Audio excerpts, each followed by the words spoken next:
if you look in your program this morning, the topic for today is quite broad. It's everything from how do in-house counsel engage with their law firms, what's going on with all the new procurement processes, how are we dealing with things like tenders, what do we want from value adds from our law firms, what are we doing with technology. It's a huge topic, but I know that the key question of folks in law firms and legal services vendors is typically what do clients want. So we're going to try to get to that a bit. It's a tough one, but I think the one thing for everybody in the audience to remember is that the role of the in-house counsel continues to change. So on the stage with us this morning, we have Robin Lentz from AIG, Sarah Spooner from Vodafone, and Marketa Edwards from Barclays. Three very big corporations, all with dynamic legal teams, but each one of these lawyers has 3 or 4 different day jobs. They give strategic legal advice to the business every day. They manage a huge legal team and deal with all the woes of whiny lawyers. They have to deal with buying and selling, buying legal services from law firms. They have 1 million vendors walking through their doors. They're dealing with IT. They want new technology. They have a lot on their plate. And I think as the role of the in-house lawyer continues to change, the way as external firms and legal service providers, we have to adapt the way we engage with our clients. So just keeping in mind that we all have lots of hats and looking at the different subjects that we have been asked to talk about today, I want each of you to feel free to ask questions as we go along and get the most out of the clients that you have on the stage available to you right now.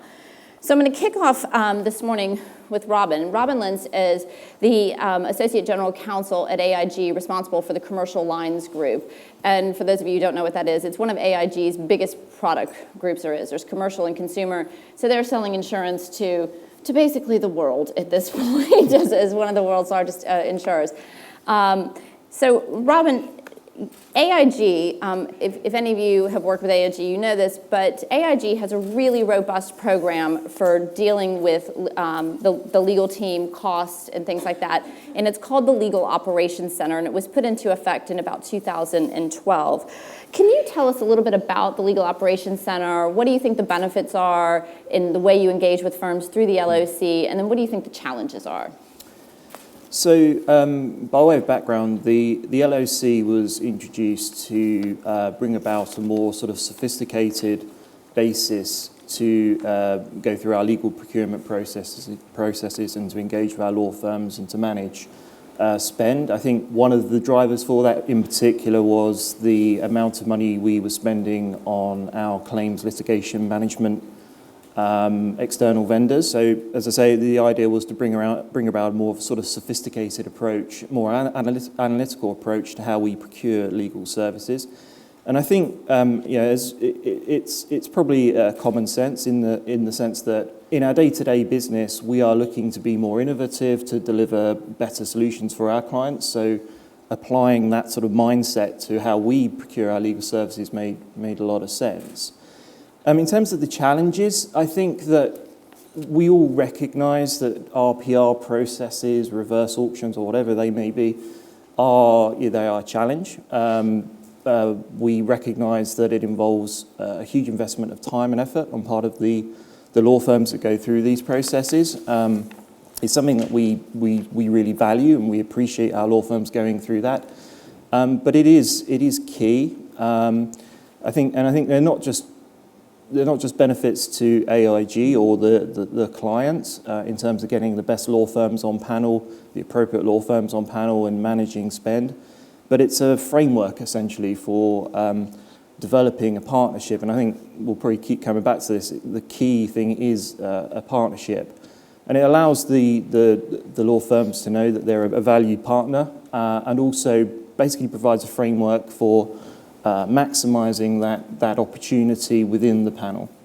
Fantastic. How many of you in the audience are contending with dealing with in-house corporates using RFPs to tender legal services? You guys participating in RFPs? Do you like them?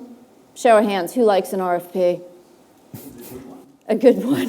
What's a good RFP these days? They're tough, and they are in fact a lot of work for the providers. And I think that the important thing to remember is it's not a typical sourcing exercise these days. You know, we're not buying widgets, and often the procurement folks don't know exactly what the scope of the legal services are, and the law firms in particular, you know, want to deliver whatever they can to their clients. They're really good about that, but the RFPs are often not very clear. But somebody who may have gotten it right is Sarah Spooner from Vodafone. And Sarah's the head of legal for Vodafone, leads a large team. And picking up on the RFP process, you have done amazing things, in my opinion, and taking your panel to new lengths. And you use RFPs now for most of your work. Can you explain a little bit about how you've restructured your panel and why you use a tender process? Sure. I mean, I think 5 years ago, Vodafone were using, across the UK operating company and our group parent company, which is also based in the UK, we were using 75 different law firms. And, you know, it doesn't take a genius to work out that we weren't therefore leveraging our buying power. So 4 years ago, we decided to put a panel in place.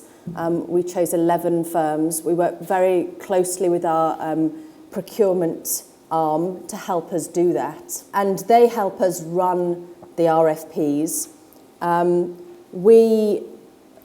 year ago, we reduced that panel down further to about 8. And in the UK, I actually only use 4 firms on a regular basis. So that's great for me. I can have very deep relationships with each of the firms. So my team know all of those 4 firms very well across each service line. We're able to get better value add from each firm because we're giving more, so we're getting more. But to keep up the competition between the firms on the panel, we do send out mini RFPs, probably on at least 75% of the matters that we outsource. We try and keep the RFP process really simple. We use a standard form, a standard template, so that the firms that we do use are very familiar with the process that we use. They come from our procurement arm. However, we have a dedicated procurement person, so she's also very familiar with the fact that it's a relationship, not a widget buying exercise. And we're also open to, yes, you have to fill in the template, but you can also pick up the phone and have the conversation, which is, what are you really wanting here? What are you really asking for? Which I think that's what we've listened to the law firms that we work with, and that's what they really want to know. They don't want to fill out a template because they want to know what's the value that we're looking for. So I think we've got a process which has enough structure in it to get value, but it has enough flexibility in it to be personal and keep the relationships going, and that's what works really well. I think a key message for particularly any of the corporate operational leaders in the room is that there has to be a very good relationship between in-house legal and procurement, or your RFP won't be a good one. I mean, RFPs have become sort of the new normal. I mean, everybody's having to deal with them. It's how we structure them for legal services that will make them more effective in the future, and I think that that's going to continue to evolve. But it is because the legal team is having to think like a business more. And our next panelist is Marketa Edwards, and she's from Barclays and the head of legal for corporate investment banking as well as corporate lending and transactions. And one of the things that I find most impressive about Barclays is in the last year, or maybe a little bit longer, having started a program called Thinking Like a Business for the legal team. And it's really to shift the lawyers into thinking more like business people and understanding the business pressures that the business is under and how to provide solutions to their clients. But that's turning the lawyers into business people and having to come up with new ways to deliver service to their own clients. One of the things that Barclays has been doing is focusing more on commercial management and operations, and that's changing the way that your team is practicing law. How is that focus helping you? What is the new, the structure I know is evolving, but how is that changing the way that you're providing legal services to your team and or your clients, and how's it affecting your team? So I think there are a number of people in the audience who will have taken part in our last panel exercise which was followed by creation of our commercial management team, which still is evolving. But there was a recognition that managing the 350 odd law firms that we have on our panel, unlike Vodafone, is a massive task, and lawyers generally are not that great in that kind of almost project management, and equally managing the cost side of providing legal services. So what our commercial management team is doing a great work for us is taking away the tendering process. So whilst the lawyers are involved in going out to the law firms and asking for quotes and the remit of the advice, we then get help from our commercial management team and specifically the unit that's called Legal Tendering Services, that help us evaluate the RFPs. They help us negotiate the pricing elements of the RFP and generally kind of guide us through that process so that the lawyers can really focus on the substance of what they need to receive from the law firm to give good service to our clients, either external or internal, and we leave the commercial side of things to our commercial team. I think, again, those of you who are on our panel will know that there is quite an active dialogue between our commercial management team and the counterparts in the law firms, and that's probably at the right level of the professionals. Lawyers are not that great and not trained and practiced in having those kind of discussions. So, running the panel, obviously lawyers were engaged in assessing the technical abilities and the kind of breadth of service that the law firms are providing, but all the commercial side of how you're providing services, the pricing discussions, they were all managed by our procurement commercial management team. So we work in very close alignment and cooperation, still evolving. We've just appointed an MD who is going specifically to run that facet of legal COO. And I think that that's a fundamental shift in corporate legal teams is the corporates are putting in COOs of legal, heads of commercial management, procurement linked directly to the legal team, the legal operations center. It's all becoming a bit more robust. For a long time, the legal center was seen as just a big old ugly cost center, and now it's really having to run itself like a business unit. So these types of operational changes are quite important to a corporate legal team. I know, Marketa, at Barclays, you guys are really focused on operational efficiency in your own teams right now. Can you talk a little bit about some of the efficiency drivers that and projects you might be working on? So I think, again, automation, everybody talks about it. I know law firms are focused on it. We're focused on it internally. How we can more efficiently provide services, how we can work more efficiently in our roles to free up time to be involved in the things that are really of core value to the organization. So we're trying to automate the kind of lower complex tasks. Various diligence processes, and we work with a number of firms on our panel who have that ability within their organizations. Outsourcing, another big focus. How can you provide services more efficiently? And I think law firms have got their own outsourced offices or arms. Likewise, within the various parts of Barclays, we've got centers where we can channel our kind of repeat work that is of lower complexity and can be, to that effect, commoditized. So a lot of initiatives, and we're constantly thinking how we improve, and we are always inviting our law firms to come up with some innovative suggestions to us, and we are very open to listen to how you think, how we can improve our services and our engagement with you. Marketa raised the ugly word, commoditization, a few minutes ago. A lot of folks do think commoditized legal work is like, oh, that's just for the LPOs, or that's not for us, and we want the most sexy strategic legal work. But in the day-to-day practice of law, there's a lot of work that could be considered commoditized. So, Sarah, you have done a lot on commoditization of work within, the Vodafone practice. Can you tell us a little bit about what you guys have done and what you really, how you expect your law firms to engage in that type of work? Sure. I think I'm constantly surprised with the kind of approach that I see from law firms that the commoditized stuff is not for them. And I refer to it as the Kate Moss effect, that I won't get out of bed for less than 10 grand a day. Therefore, I'm not interested in that kind of work. And it's unrealistic from, I support the whole of Vodafone UK, my team. So therefore, I have work that's from the very, very standard, non-bespoke legal work to the sexy strategic stuff, and I need support in all of those areas of work. We think that automation is the future. I suspect a lot of you do too. I'm also surprised by the lack of engagement that I see from a lot of law firms in coming to us with those kind of solutions.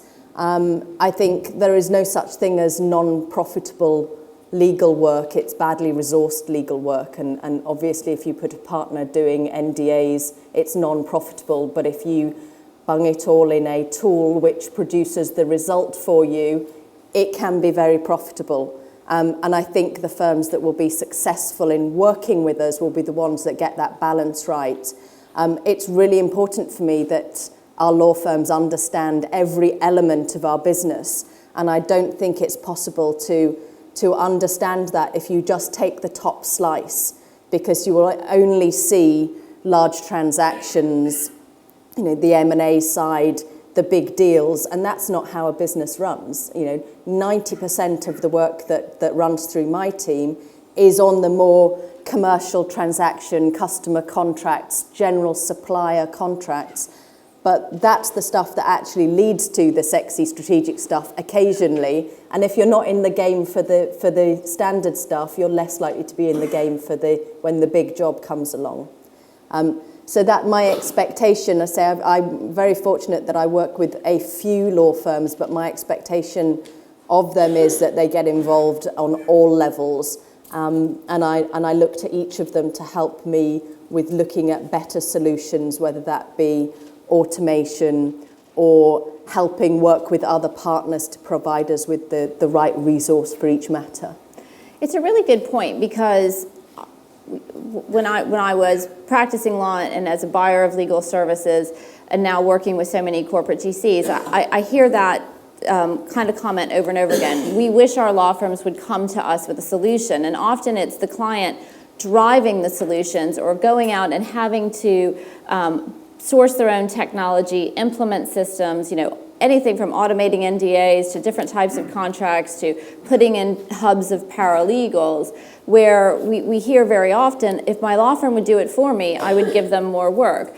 So as law firms and legal service providers, do you feel like you guys are putting enough solutions before your clients? What's the disconnect? I'd love to hear somebody's viewpoint here. I think it's challenging when you look at just the legal service provision as on its own, and the in-house function and how they deal with what they're trying to do for their business customer separately. And I think you can ask an external law firm to provide a solution, automation, NDAs. How does my challenge? I've worked in-house and also in law firms. Has always been it's been a challenge to organise in-house and map the whole end-to-end process from the business asking for something and something being delivered. And it's not just about the external provision of legal services, it's about the whole thing. I don't know whether you've encountered any of that or any answers to that.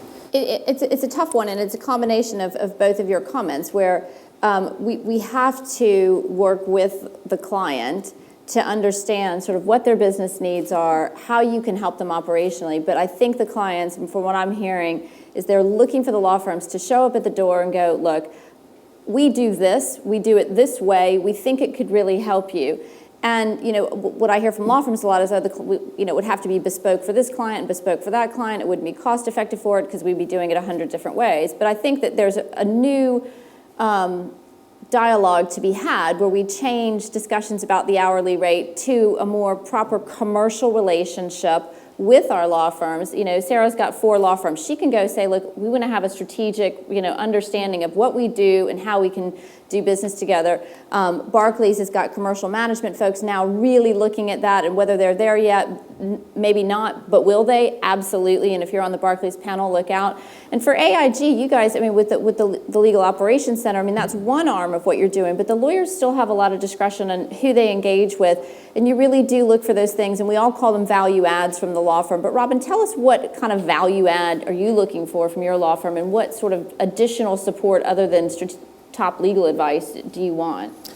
Yeah, so I think the starting point is obviously, price, first of all, is important. It's a factor that obviously we have to look at as part of the analysis through the RFPs. But I would stress it's a factor. It's not, the cheapest bidder wins. And there are other factors that we place equal value on. And at the heart of that is really understanding our business, really understanding our products, the markets in which we operate, what are the needle movers, what are the key things that we see as risk factors, and what's just the kind of legal noise, if you like.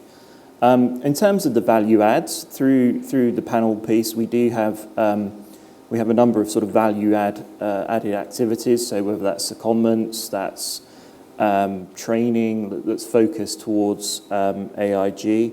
One thing that works very well is the sort of off-the-clock advice. So, if it's half an hour, an hour's work, and you just want that, I've got a meeting in an hour. I just want to bounce something off someone, but I don't really, frankly, want to get a bill for it. That works well, and our panel law firms, generally are happy to provide that. But I think, again, come back to the sort of what really makes this work. What's the real value? It is that partnership, it's that understanding, it's the connectivity as well. One of the things that we try to drive is, it's all very well, the sort of senior managers having relationships with partners in law firms. We say, well, actually, we want the junior lawyer to know their counterpart in the law firm, and having that connectivity will drive that process of real understanding, real engagement, and the platform for success. Marketa, what are you looking for from a value add from your law firm, and a relationship builder from the firms? I think, to echo what Robin has said, I think that the law firms that get more work from us and that are really successful on the panel are the ones who really want to know about Barclays, and who want to know about the whole spectrum of what we do, and who understand that we are a retail bank, or we are an investment bank, and we are everything in the middle. And it's important that the law firms appreciate that, and from that derives something that is very valuable to an internal lawyer, and that is a practical approach from an external counsel, because the technical legal advice is very, very important, but unless that technical legal advice is applied in a way that's relevant for the piece of work that we're looking for our client, for ourselves, then that's of very limited value. And again, a lot of law firms get that. Some of them don't, and there's only so far as you go where you lose interest and you think, okay, I'll just engage with those who absolutely get it, who can give me then that practical guide as to what their advice actually could cause in practical context. So really, really important. I think one of the, if you like, the sort of utopian moment is, I tried to describe, is where if a piece of advice was coming either from my team or an external law firm, it was given to an internal client, and they wouldn't know kind of where it had come from, because it would sing the right tune, it would focus on the key things, and again that comes from that sort of understanding, that partnership. So yeah, it's really again that connectivity. So this isn't just pick on law firm day. I'm going to pick on them, and this question is not on their list. So that we'll get some frowns. What can we do as in-house counsel to help the law firms and legal service providers understand our business? So When I was at Rio Tinto, I used to take lawyers down into a mine because unless they saw the hole in the ground, maybe they couldn't understand all the issues with it. Or when I was in telecom, I had folks go down into a manhole, or we would go on sales calls with certain parts of the business. What can you guys do at even your level to get your lawyers to understand your business, other than saying some sort of corporate-y presentation, or well, here's where we spend our money and here's we do this. What do you do to train your law firms on your business? Maybe this picks up on the gentleman's question. In order to have that real understanding, it can't just be the in-house counsel. You need to bring your business, your internal customers into that process. So again, coming back to the sort of theme of connectivity, we try to, around projects or whatever we're doing, we try to have the business folks in the room so we can talk face to face around what are your real concerns? Because I may have a view, but it may actually not be always the view that the internal customer has. So again, connectivity, I think. Sarah?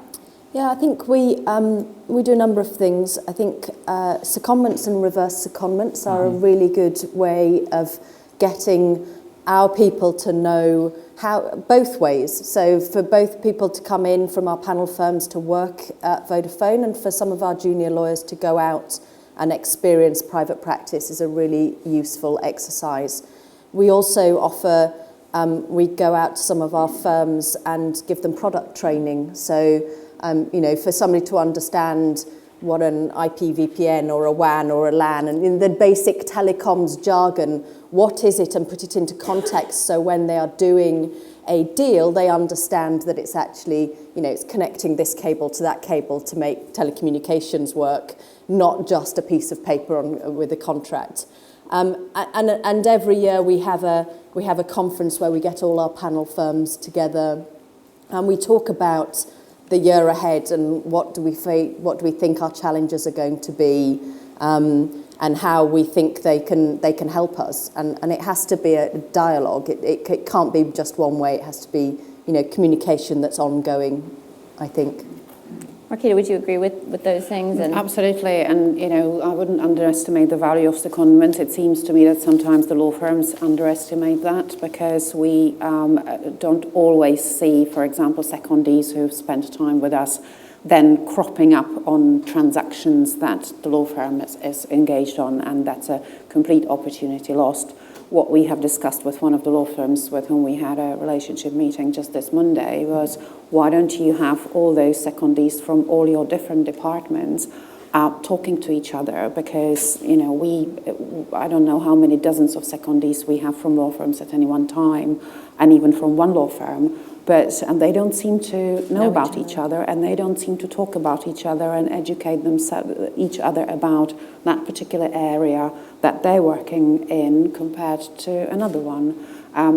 I think that, again, a lot of you will know that we have a kind of formal relationship management construct within Barclays for the kind of larger firms that are whose services we purchase. So we have kind of regular meetings, and law firms are always very free to go and talk to the business, and most of them do.